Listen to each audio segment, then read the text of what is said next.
Ujian psikometrik penolong pegawai antidadah S29. Ini adalah panggilan untuk semua calon-calon yang terlibat. Pada 13 September 2024 ini, jom tonton VTT ini hingga habis. Ada beberapa tips ringkas tapi sangat penting yang Cik Su nak sharekan kepada anda semua.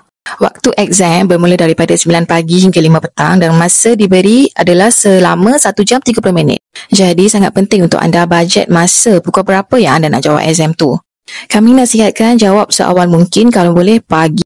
Supaya jika berlakunya apa-apa kecemasan, anda hanya perlu log out daripada sistem untuk anda pause daripada menjawab exam itu dan anda boleh sambung semula dengan cara log in dalam sistem.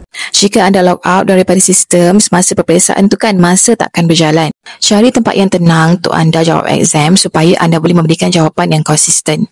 Untuk sambungan internet pula, prefer guna wifi daripada guna mobile data supaya dapat coverage yang lebih kukuh dan stabil. Jangan ambil masa terlalu lama untuk jawab satu soalan supaya jawapan anda konsisten.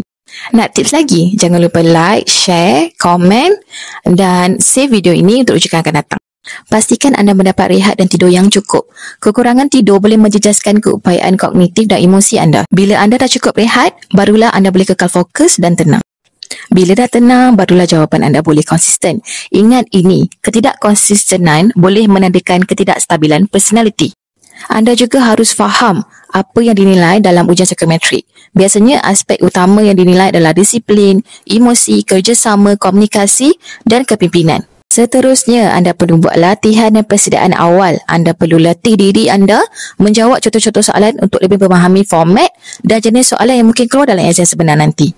Untuk calon-calon yang nak dapatkan rujukan ujian psikometrik yang mana ada 200 ke 400 contoh soalan berserta jawapan dan penerangannya, boleh baca nota sekali, boleh ke profil dan klik link di bio kami.